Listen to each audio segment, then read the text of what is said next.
Jesus. Forsaken. No. He said, I was young. Yes. Yes.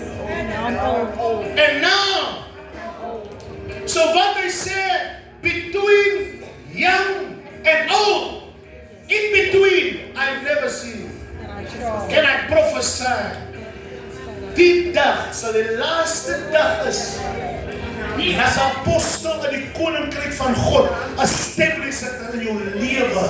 Because David said, I was young, now I'm old. So wat hy praat, hy refer van in between. Het ek nooit gesien nie. Miskien is jy nog nie oud nie. So jy's nou op pad na jou oudheid toe. Wat beteken die Here sê, in between. Jy sal nooit ervaar dat die regverdiges van die Here sonder brood.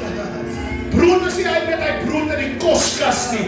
Brood is niets wat jy nodig het. So I establish this morning in your life that this officially will be the last day of your brokenness. Dat jy broke is. Iemand sê, dit is my laaste dag. Dat ek broke is. Sê dit 3 keer, dit is my laaste dag.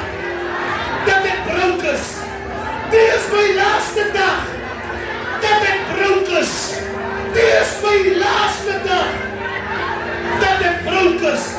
Now I prophesy that you will never see the righteous forsaken, nor their seed begging for bread. Now this is also a prophetic word for your generation to come. En jy moet nou verstaan, hoekom die Here die ding vir jou moet doen. Ek wil vanoggend verklaar, dat die Here jou die wisdom en die understanding gee, om genoeg te kan accumulate, because wat jy moet by mekaar maak, is nie net vir jou nie, maar vir jou kinders, sy kleinkinders, sy kinders, sy